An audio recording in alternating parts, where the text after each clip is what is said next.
Hello বন্ধুরা, নমস্কার। আমার চ্যানেলে সবাইকে স্বাগত। আজ আমি করব তেঁতুল মাখা। প্রথমে জল দিয়ে তেঁতুলটা ধুয়ে নেব। ধুয়ে নেওয়ার পরে বোঁটাটা ছাড়িয়ে নেব।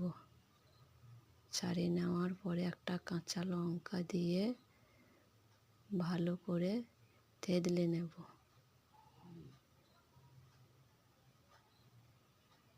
ভালো করে থেঁতলে নেব। থেঁতলে নেওয়ার পরে কাঁচা তেঁতুল মাখাটা ভালো করে থেঁতলে নেওয়ার পরে বাটিতে তুলে নেব। বাটিতে তুলে নেওয়ার পরে পরিমাণ মতো লবণ, পরিমাণ মতন তেল, পরিমাণ মতো চিনি দিয়ে ভালো করে মাখিয়ে নিয়ে লাস্টে একটু ধনেপাতা দিয়ে আমাদের তেঁতুল মাখা রেডি। সাবস্ক্রাইব করতে ভুলো না।